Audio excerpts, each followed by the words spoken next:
नाज़रीन अवां खे ख़बर ॾियूं त सुप्रीम कोर्ट जे जस्टिस मुज़ाहिर नक़वी ख़िलाफ़ सुप्रीम जुडिशल काउंसिल में नई दरख़्वास्त दाख़िल कई वई आहे। दरख़्वास्त में जस्टिस नक़वी ख़िलाफ़ रेफरेंस जी फौरी तौर ॿुधणी ऐं अदालती मामिलो वापसि वठण जी इस्तदा कई वई आहे।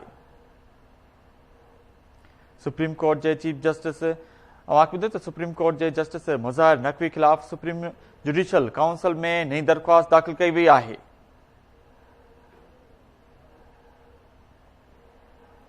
दरख़्वास्त में जस्टिस नक़वी ख़िलाफ़ रेफरेंस जी फौरी ॿुधणी ऐं अदालती मामिलो वापसि वठण जी इस्तदा कई वई आहे। Mian Dawood advocate supreme judicial council में 2 सुफ़नि ते ॿधल दरख़्वास्त दाख़िल कई आहे। दरख़्वास्त जूं कापियूं सुप्रीम जुडिशल काउंसिल जे ॿियनि चइनि मेंबरनि ॾांहुं बि मोकिली वयूं आहिनि।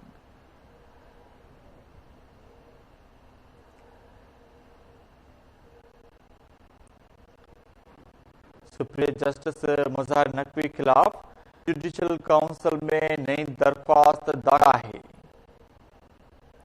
अवां खे ॿुधायूं त दरख़्वास्त में जस्टिस नक़वी ख़िलाफ़ रेफरेंस जी ॿुधणी ऐं अदालती मामिलो वापसि वठण जी इस्तदा कई वई आहे। इन हवाले सां वधीक तफ़सीलनि लाइ असां लाइन ते मौजूदु आहे KT न्यूज़ जो रिपोर्टर इब्राहिम कुंबर। जी इब्राहिम, अपडेट कजो।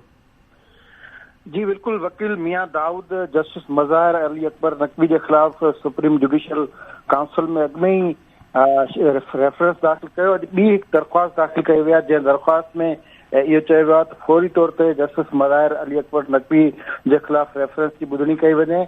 ऐं उन खां अलावा इन दरख़्वास्त में इहो चयो वियो आहे त जीअं त जस्टिस मुज़ाहिर अली नक़वी के खिलाफ रेफरेंस जेको जुडिशल काउंसिल में आयल आहे, उन जे करे हलंदड़ जेके हफ़्ते जस्टिस मुज़ाहिर नक़वी कंहिं बि बेंच जी जेका असां उहो ॿुधणी में न वेहे, ऐं छाकाणि जो संदसि जेको फ़ैसिलो हूंदो या जेको केस जेको ॿुधणी कंदो उन में शक शुबा पैदा थींदा ऐं पूरे मुल्क में इहो आवाज़ बि सिर्फ़ु जस्टिस मुज़ाहिर अली अकबर नक़वी जो एहतिसाब थियणु घुरिजे। उनजे ख़िलाफ़ रेफरेंस दाख़िल कयो वियो आहे।